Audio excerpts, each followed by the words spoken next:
Beberapa hari setelah pertemuan itu, suasana hidupku mulai terasa sedikit lebih tenang. Tidak sepenuhnya pulih, tapi ada semacam kelegaan kecil karena Arfan benar-benar menunjukkan perubahan. Dia pulang tepat waktu, ponselnya selalu diletakkan di meja tanpa password, dan dia jauh lebih perhatian dariku. Bahkan caranya menatapku berubah. Ada rasa takut kehilanganku, rasa sayang yang tampak lebih tulus, dan rasa bersalah yang belum hilang. Malam itu kami duduk di teras rumah. Angin dingin berhembus, dan Arfan membuatkan teh hangat untukku. Dia meletakkannya di meja sambil berkata, "Kalau kamu masih kepikiran kejadian kemarin, ngomong ke aku ya, jangan kamu simpan sendirian." Aku tersenyum tipis. Aku masih takut sebenarnya. Arfan mendesah, duduk di sampingku. Aku tahu, tapi aku beneran udah selesai sama Rara. Aku pingin percaya. Aku berusaha, tapi meski Rara sudah tidak menghubungi kami lagi, entah kenapa, instingku tidak merasa aman. Tidak biasanya seseorang seperti dia menyerah begitu saja. Orang yang bersikap seobsesif itu tidak akan diam tanpa alasan. Dan ternyata perasaanku benar. 3 hari kemudian, saat aku sedang menjemur pakaian, tetanggaku datang tergopoh-gopoh. Wajahnya cemas. "Mbak, tadi ada perempuan nyari rumah Mbak," katanya. Aku langsung menegang. "Perempuan? Siapa?" Tetanggaku tampak ragu menyebutkan nama itu. Dia bilang namanya Rara. Jantungku langsung jatuh. "Dia tanya-tanya soal Mbak," lanjut tetanggaku. "Tanya jam pulang, tanya kerja di mana, tanya hari-hari biasanya ada siapa di rumah." Aku gemetar. Dia bilang apa? Dia cuma senyum-senyum gak enak. Terus bilang, dia mau ngembaliin sesuatu yang penting ke Mbak. Aku hampir tidak bisa bernapas. "Terima kasih," aku bilang ke tetanggaku. Setelah dia pergi, aku cepat masuk rumah, mengunci pintu, duduk bersandar di dinding sambil memegang dada keras-keras. Apa maksudnya? Kenapa dia datang ke rumah? Kenapa dia cari tahu tentang aku? Perempuan seperti Rara tidak mungkin sekadar menyerah. Dia sedang merencanakan sesuatu. Tangan dan kakiku gemetar. Aku mencoba menelepon Arfan, tapi dia masih rapat. Pesannya muncul, "Sayang, kasih aku 15 menit ya." Aku telepon balik. Tapi aku tidak bisa menunggu. Tidak bisa. Rara datang ke rumah. Itu bukan ancaman kecil, itu peringatan. Dan firasatku bilang, ini belum berakhir. Sore itu, setelah Arfan pulang, aku langsung menceritakan semuanya dengan napas terburu-buru. Dia mendengarkan sambil mengepalkan tangan, rahangnya menegang. "Aku tahu," katanya dengan nada gelap. "Dia gak mungkin berhenti begitu aja." "Aku takut, Van," kataku lirih. Arfan memegang pundakku. "Aku janji, aku gak bakal biarin dia macam-macam lagi, demi Tuhan." Tapi bahkan Arfan pun tampak khawatir.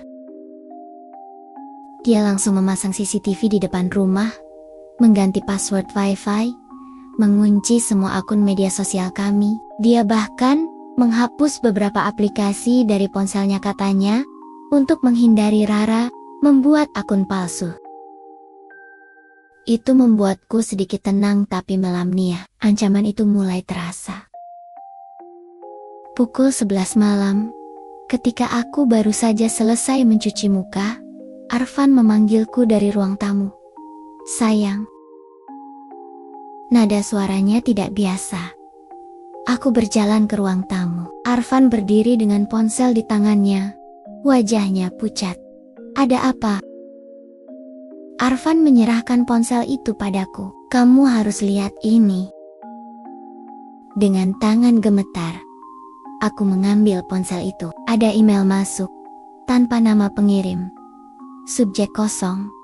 Aku buka. Dan dunia seakan berhenti berputar. Di layar, ada foto Arfan dan Rara di parkiran kantor. Arfan sedang menunduk, memegang kunci mobil. Rara berdiri di depannya dengan senyum aneh. Terlihat seperti sedang bicara, dekat padahal itu foto lama. Aku tahu, Arfan pernah ceritakan momen itu. Tapi, yang membuatku mual adalah teks di bawah foto. Kalau kamu pikir, Arfan cuma milik kamu, kamu harus lihat sisi lain dia. Aku terdiam, tidak bisa bergerak, tidak bisa bernapas. Arfan langsung memegang bahuku. Sayang, tolong percaya sama aku. Itu foto lama itu, diambil sebelum aku memutus dia. Dia sengaja kirim buat hancurin kamu. Aku memejamkan mata keras-keras. Kenapa dia lakukan ini? Arfan menjawab dengan suara rendah dan gelap. Karena dia gak suka kalah. Dadaku berdegup kencang. Terlalu cepat, terlalu keras. Aku mulai merasa seperti dunia menyempit. Apa dia mau merusak aku? Tanyaku lirih. Dia mau merusak kita, jawab Arfan. Keesokan harinya, situasinya makin buruk.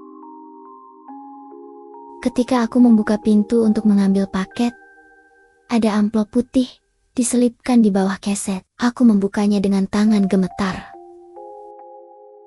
Isinya kertas kecil dengan tulisan tangan yang sangat kukenal dari pesen-pesennya. Kalau kamu pikir kamu menang, kamu salah. Aku belum selesai. Dan kamu belum lihat yang sebenarnya. Aku mematung. Dunia terasa seperti menabrakku sekali lagi. Begitu Arfan pulang, aku langsung menunjukkan kertas itu. Dia langsung memeriksa CCTV, tapi kamera tidak menangkap jelas wajah orang yang menaruh amplop, hanya sosok perempuan dengan hoodie. Arfan membanting pintu. Dia keterlaluan. Aku menutup telingaku karena teriakan itu membuatku makin panik. Arfan cepat-cepat mendekat. Maaf sayang, aku gak marah sama kamu. Aku marah sama dia. Aku duduk di sofa. Wajahku menunduk. Tubuhku gemetar. Aku ngerasa dia mau ngehancurin aku, Van. Suaraku pecah. Yang kemarin aja aku belum pulih, sekarang dia mulai lagi. Arfan memelukku erat, dan akhirnya aku menangis di bahunya lebih keras dari yang kubayangkan. Aku tidak tahu apakah aku menangis karena takut, marah, atau karena sudah terlalu lelah dengan semua ini. Setelah tangisku mereda, Arfan berkata dengan suara pelan tapi sangat mantap. Kita harus siap. Dia sedang mempersiapkan sesuatu. Sesuatu yang besar. Dan aku bakal ada di depan kamu. Hadapi dia duluan. Aku mengangguk pelan. Meski hatiku masih bergetar. Karena aku tahu Rara tidak sekadar sakit hati. Dia bersiap untuk perang.